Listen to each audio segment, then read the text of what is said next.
नमस्कार, मैं हूं आपके साथ अभितोष सिंह। तो आप देख रहे हैं हमारा खास कार्यक्रम खबरों का एक्सरे, एक ऐसा शो जहां आप खबरों की गहराई तक जाते हैं और जानते हैं खबर को विस्तार से। यह एक ऐसा शो है जहां हम खोलते हैं खबर की परत दर परत और खबरों को बाकी तमाम खबरों के बीच से चुनकर लाते हैं सिर्फ और सिर्फ आपके लिए। तो चलिए शुरू करते हैं हमारी खास पेशकश खबरों का एक्सरे।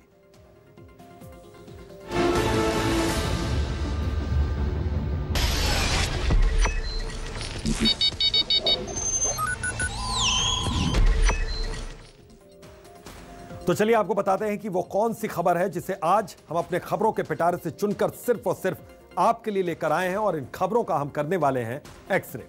बात सबसे पहली खबर की, प्लास्टिक के चावल की कैसी है वितरण प्रणाली, किस तरीके से और कहां पर प्लास्टिक के चावल मिलाए जा रहे हैं असली चावलों में। और दूसरी अहम खबर, बड़ी खबर जिस पर सबको ध्यान देने की जरूरत है, जी हां, डेंगू से कहां कहां मचा है हाहाकार।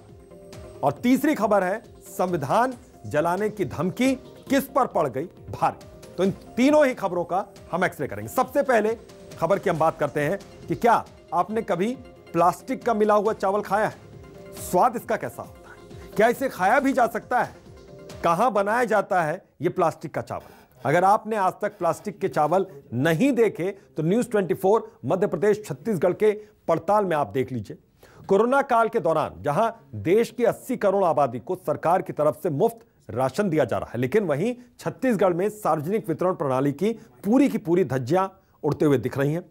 प्रदेश के बीजापुर जिले के सरकारी खाद्य वितरण के उपभोक्ताओं को मिलावटी चावल देने का मामला सामने आया है। स्थानीय लोगों ने 10 किलो चावल में से 1 किलो प्लास्टिक का चावल दिए जाने का आरोप लगाया। न्यूज़ 24 मध्य प्रदेश छत्तीसगढ़ के पास जैसे ही इस बात की भनक लगी, हमने तुरंत इस खबर की पड़ताल की।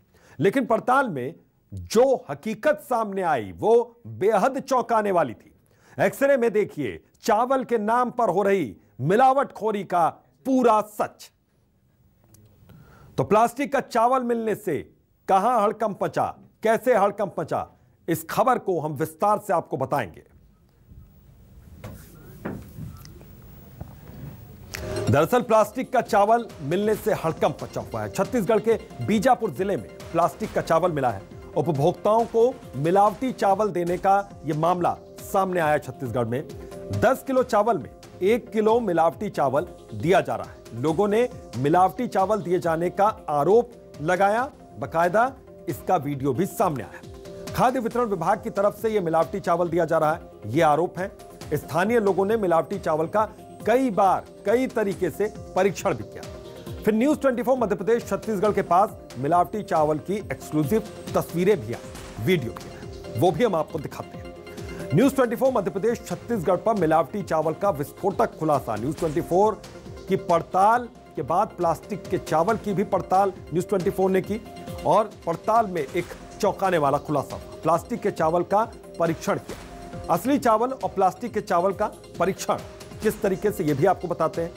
पानी में डालने पर प्लास्टिक का चावल ऊपर आ गया, तैरने लगा। मिलावटी चावल के दानों में चिपचिपाहट महसूस हुई। स्थानीय लोगों ने चावल से दुर्गंध आने की बात कही। उन्होंने कहा जब चावल पका दिया जाता है तो उससे दुर्गंध आती है। मिलावटी चावल पकने के बाद बेहद कड़क हो जा रहा था।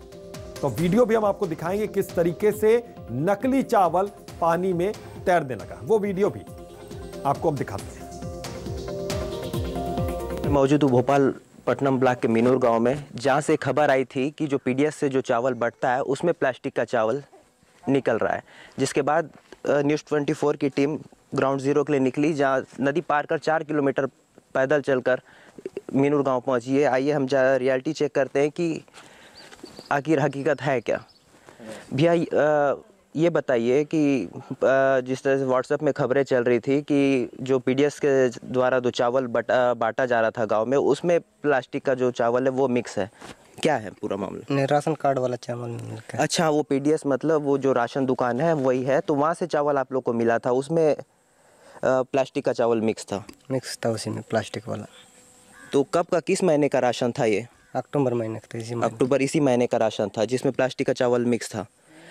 कैसे पता चला आपको कि ये प्लास्टिक का चावल? मैंने बीन रहे थे ना, चावल बीन के फेंक रहे थे, तब देखे मोटा मोटा है, पता है कैसा पे नया नया दिख रहा है, चावल टाइप का नहीं लग रहा है बोल के चेक किए थे।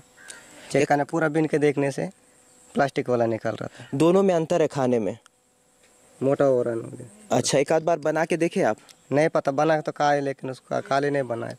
अच्छा, अलग से नहीं है, मिक्सिंग बना है तो पूरा। ये पूरे गांव में चावल राशन बटा है या कुछ ही जगह पे हुआ है ऐसा?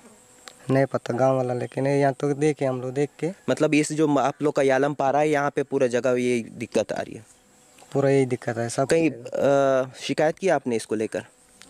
कहीं से सरपंच, सचिव, किसी से? व्हाट्सएप में डाल दी, बस व्हाट्सएप में डालें। तो ये थे, आपको मैं दिखा दूं चावल, यही वो चावल है जो पीडीएस द्वारा बांटे गए जो राशन है उसमें से ये निकला है। अब देखना होगा ये कि इस लापरवाही के बाद सरकार क्या कुछ एक्शन लेती है।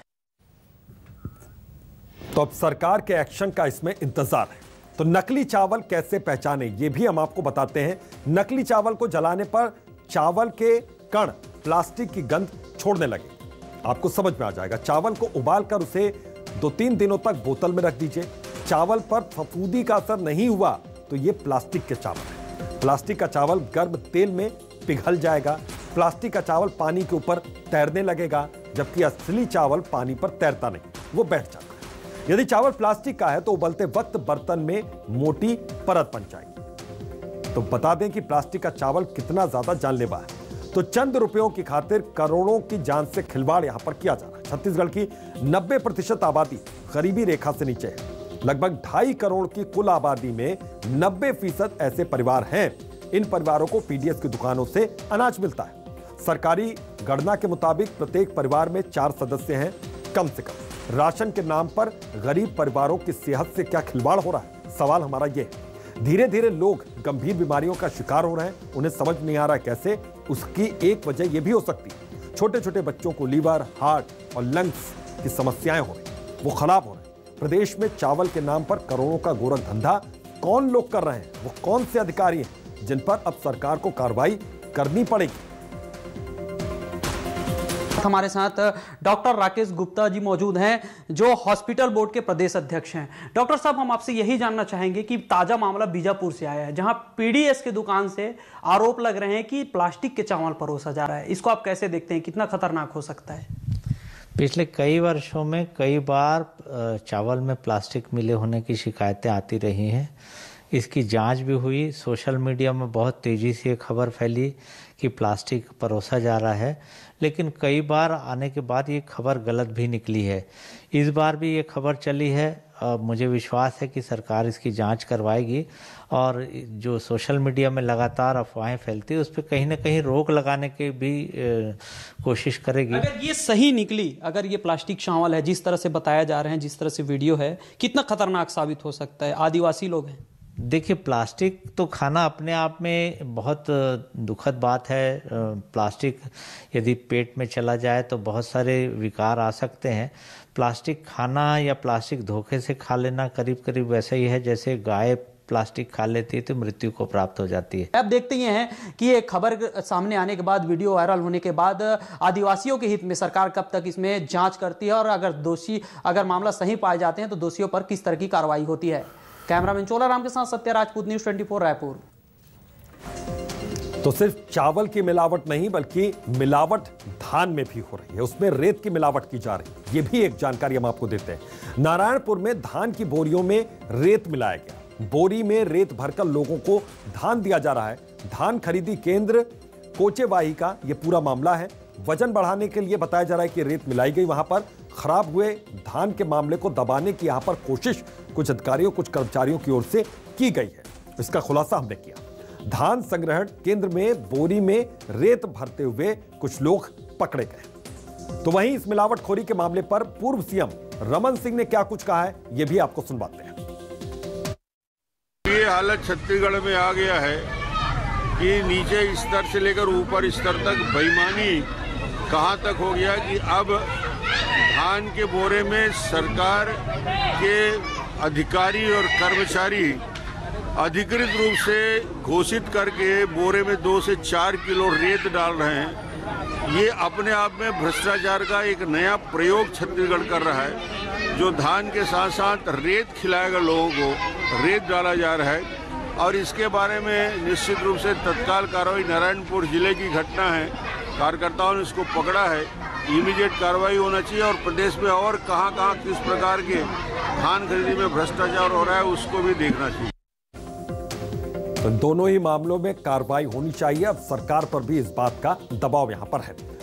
और अब बात करते हैं दूसरी बहुत अहम खबर। जी हां, मध्य प्रदेश में डेंगू का कहर लगातार जारी है। दिनों दिन यहां पर डेंगू के केस बढ़ते जा रहे हैं। डेंगू से हो रही मौतों में भी लगातार इजाफा देखा जा रहा है। प्रदेश के बड़े शहरों में डेंगू के बढ़ते मामलों ने सरकार की चिंता बढ़ा दी। ग्वालियर में डेंगू से हालात बेकाबू होते जा रहे हैं। हालत यह है कि जिले में एक दिन में 150 से भी ज्यादा डेंगू के मरीज मिलने लगे। यही नहीं, पॉजिटिव मरीजों में बच्चों की संख्या सबसे ज्यादा है। लिहाजा ग्वालियर में डेंगू के कुल मरीजों की संख्या 1000 से भी ज्यादा हो गई। लेकिन इसी बीच जिला अस्पताल में आईसीयू वार्ड बंद होने से मरीजों को मजबूरन निजी अस्पतालों में अपना इलाज करवाना पड़ रहा है। दूसरे जिलों में भी डेंगू को लेकर स्वास्थ्य विभाग की लापरवाही के मामले सामने आ रहे हैं। बात मुरैना, छतरपुर की करें तो वहां भी यही हालात हैं। तो आज एक्सरे में देखिए डेंगू को लेकर सरकार की क्या है तैयारियां और स्वास्थ्य विभाग के आला अधिकारी अपनी जिम्मेदारियों से आखिर क्यों पल्ला झाड़ना चाहते हैं, क्यों भाग रहे हैं, सवाल ये भी। तो कहां कितने डेंगू के मरीज मिल रहे हैं। ग्वालियर में डेंगू से हाहाकार मचा हुआ है। एक दिन में डेंगू के 100 से ज्यादा मरीज मिल रहे हैं। प्रदेश के 100 पॉजिटिव मरीजों में ग्वालियर के 69 मरीज हैं। जिले के 69 मरीजों में 38 बच्चे भी हैं। जिले में डेंगू के कुल एक्टिव मरीज 900 से भी ज्यादा हैं। डेंगू के मरीजों में बच्चों की संख्या 60% से भी ज्यादा है। तो सोमवार को जिले के 60 घरों में डेंगू का लार्वा भी मिला था। शहर की जनता भी स्वास्थ्य विभाग से बेहद नाराज है। लोगों ने विभाग पर पर्याप्त फॉगिंग नहीं करने के आरोप लगाए। तो डेंगू के मामले लगातार बढ़ते जा रहे हैं। जिला अस्पताल का आईसीयू वार्ड बंद है। कहां पर? मुरार जिला अस्पताल के आईसीयू वार्ड पर ताला जड़ा हुआ है। 14 अक्टूबर को केंद्रीय मंत्री ज्योतिरादित्य सिंधिया ने इसका लोकार्पण किया था। 20 बेड वाले आईसीयू वार्ड के गेट पर प्रबंधन ने ताला जड़ा हुआ है। यह खबर हम पहले भी प्रमुखता के साथ दिखा चुके हैं, लेकिन ताला अभी तक खुला नहीं है। आप समझ सकते हैं कि कैसे यहां पर अधिकारी कर्मचारी काम कर रहे हैं। मरीजों को मजबूरन लाचारी में निजी अस्पतालों का रुख करना पड़ रहा है, वहां इलाज करवाना पड़ रहा है। इस मामले में कांग्रेस ने सिंधिया पर गंभीर आरोप लगाए। कांग्रेस का यह कहना है कि सिंधिया द्वारा किया गया लोकार्पण सर्कस से कम नहीं है। वक्त आने पर जनता इसका कड़ा जवाब देगी, यह कहना है कांग्रेस का। सिर्फ यहां का नहीं बल्कि दूसरे जिलों में भी हालत खराब हो रही है। मुरैना की बात करें तो डेंगू से एक महिला की मौत हो गई। गांव और कस्बों में गंदगी से लोग परेशान। छतरपुर में डॉक्टर और अधिकारी डेंगू की जानकारी छिपा रहे हैं। डेंगू अधिकारी भी जिम्मेदारियों से पल्ला झाड़ रहे हैं। बड़वानी में आम जनता डेंगू और मलेरिया से परेशान है। 80 बेड वाले वार्ड में 250 मरीज भर्ती हैं। कुछ बेड्स पर एक साथ 3 मरीजों का इलाज किया जा रहा है मजबूरन। तो बहुत गंभीर है सर। यहाँ आने का स्टाफ का तो 8 दिन के अंदर एक आध दिन आती है और क्या तो ये कहते हैं कि हमारे 4-5 गांव हैं, 4-5 गांव में हम जाती है और हम एक ही गांव में थोड़ी यहाँ रहेंगे। स्टाफ का ये कहना है कि ये डॉक्टर साहब हैं, ये जरूर 24 घंटे यहाँ ड्यूटी दे रहे हैं। अस्पताल में बाकी डॉक्टर साहब लोग तो आ रहे हैं देखने के लिए पेशेंट को, लेकिन गंदगी आप देख सकते हैं कि ज़्यादा साफ सफाई नहीं है। मच्छरों का आतंक है। मच्छरों से ही आप देख रहे हैं कि डेंगू फैल रहा है। और हमारे सहयोगी कर्ण मिश्रा इसी खबर पर हमारे साथ जुड़ गए। सीधा उनका रुख करते हैं। कर्ण, डेंगू के मरीजों की तादाद लगातार बढ़ती जा रही है, साथ ही साथ लोगों की परेशानी भी लगातार बढ़ती जा रही है। ज्योतिरादित्य सिंधिया वहां पर आए, आईसीयू वार्ड का उन्होंने उद्घाटन तो कर दिया, लेकिन आज क्या हालात हैं, एक बार दर्शकों की जानकारी के लिहाज से बताइए। देखिए, सबसे पहले मैं आपको बता दूं कि आज की स्थिति में अभी तक आईसीयू का संचालन शुरू नहीं किया गया है। 20 बेडेड आईसीयू जिसका लोकार्पण जो है वो केंद्रीय मंत्री ज्योतिरादित्य सिंधिया के द्वारा 14 अक्टूबर को किया गया था। हाँ। लेकिन सबसे अहम सवाल यही खड़ा होता है क्योंकि प्रबंधन जो है और प्रबंधन का साफ तौर पर यही कहना है कि उनके पास मैन पावर की व्यवस्था अभी तक नहीं की गई है।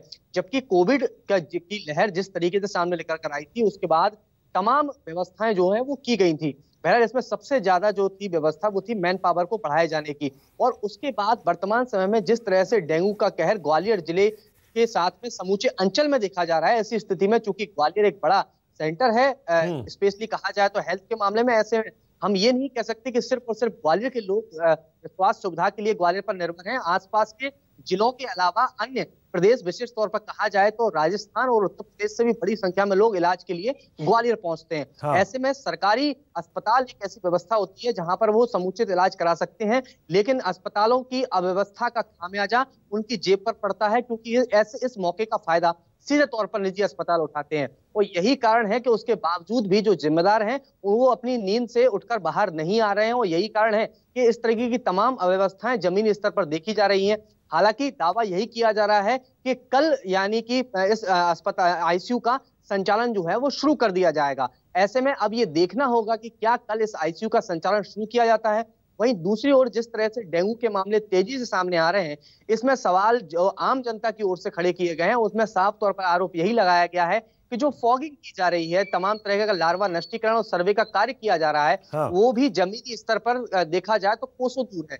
इनका छिड़काव कहा जाए तो सिर्फ सामान्य सड़कों पर किया जाता है, जबकि जिन इलाकों में डेंगू का डंक साफ तौर पर नजर आया है वहां पर इस तरह की कार्रवाई स्वास्थ्य प्रबंधन द्वारा नहीं की जा रही है। बहरहाल तमाम आरोपों के बावजूद भी ग्वालियर कलेक्टर का भी साफ तौर पर यही कहना है कि जन भागीदारी का इसमें बेहद महत्वपूर्ण भूमिका है, जो कि अभी तक नजर आ रही है, क्योंकि उसका उदाहरण भी प्रबंधन और कहा जाए जिला प्रशासन से साफ तौर पर कहा गया है कि 24 घंटे के अंदर 162 घरों के अंदर 208 कंटेनर में डेंगू का लार्वा मिला है। तो ये कहीं ना कहीं आम व्यक्ति की लापरवाही को भी दर्शाता है। ऐसे में दोनों ही ओर से जब तक समुचित रूप से आपस में मिलकर इस डेंगू के कहर महाअभियान में अपनी आमद दर्ज नहीं कराई जाएगी, तब तक डेंगू के कहर को कम नहीं किया जा सकता। वहीं दूसरी ओर जिस तरह से अव्यवस्थाएं स्वास्थ्य महकमे की नजर आ रही हैं, चाहे अस्पतालों में बेड की कमी हो, चाहे एक बेड पर तमाम लोगों का एक स्थान पर तमाम बच्चों सहित बड़ों का एक बेड पर इलाज कराया जा रहा है, ऐसी तमाम जो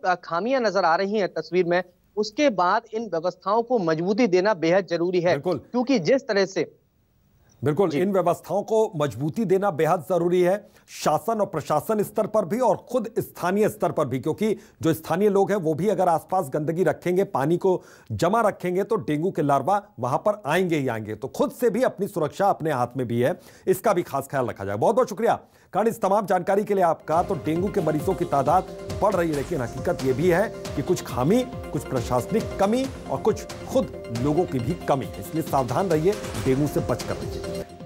अब बात करते हैं उस खबर की जिसको लेकर सियासी तूफान मचा हुआ। दरअसल श्योपुर से कांग्रेस विधायक बाबू जंडेल अपने विवादित बयानों से अक्सर सुर्खियों में रहते हैं। गुरुवार को एक बार फिर से बाबू जंडेल के बोल बिगड़ते हुए नजर आए। दरअसल श्योपुर में बेमौसम बारिश से किसानों की फसलों को नुकसान पहुंचा, जबकि बाढ़ पीड़ितों को अब तक मुआवजा नहीं मिला। ऐसे में बाबू जंडेल किसानों के साथ जिला कलेक्टर कार्यालय का घेराव करने के लिए पहुंचे, जहां उन्होंने विवादित बयान दे डाला। किसानों के साथ जिला कलेक्टर कार्यालय का घेराव करने पहुंचे कांग्रेस विधायक श्योपुर में बाढ़ पीड़ितों को अब तक मुआवजा नहीं देने को लेकर प्रदेश सरकार पर बहुत ज्यादा भड़क उठे। उन्होंने देश के संविधान और कानून को रद्दी भी बता दिया, अपना आपा खो दिया। कांग्रेस विधायक बाबू जंडेल ने बीजेपी सरकार को चेतावनी देते हुए कहा कि जिस कानून और संविधान को सरकार नहीं मानती उसका होना किसी काम का नहीं। लेकिन न्यूज 24 मध्य प्रदेश छत्तीसगढ़ ने इस खबर को प्राथमिकता के साथ दिखाया और अब उस खबर का एक्सरे भी हो गया। तो खबरों के एक्सरे में देखिए संविधान पर बोलना बाबू जंडेल को कैसे पड़ा और कितना पड़ा भारी। सभा में 3000 मेरा जो आवेदन है, जो मैं धरना बैठा हूं, अगर उन पे कार्रवाई नहीं हुई तो इस कानून की सप्ताजी को मुख्यमंत्री के सीने पे जला के उसकी आंखों में फेंक दूंगा, इस संविधान को फेंक दूंगा। और ये जो कानून संविधान है, इस कागजों को मैं विधानसभा में जलाऊंगा, मैं चैलेंज कर रहा हूँ। और दूध का दूध, पानी का पानी कर दूंगा। जो जो भ्रष्टाचार हमारे जिला में है, अभी तक हमने अंग्रेजों का राज्य में नहीं देखी। उसमें तो शर्म थी, बड़े लोग न्याय भी करते थे, शर्म भी थी। अब तो अंग्रेज से भी बढ़कर ये अन्याय कर रहे हैं, सरेआम भ्रष्टाचार चल रही है।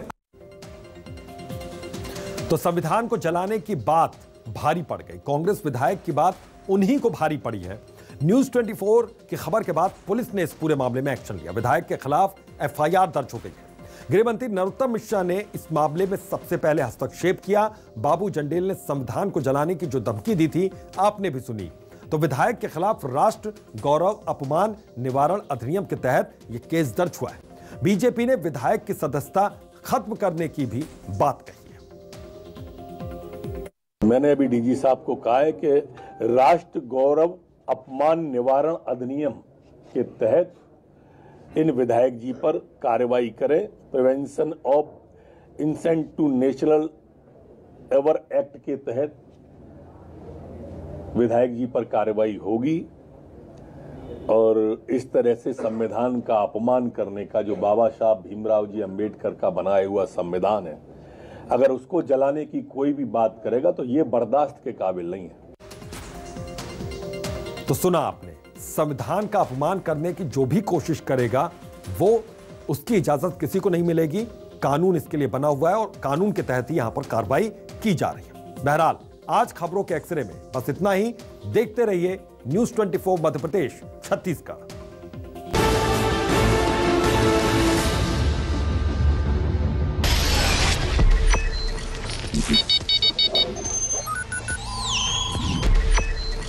Thank you.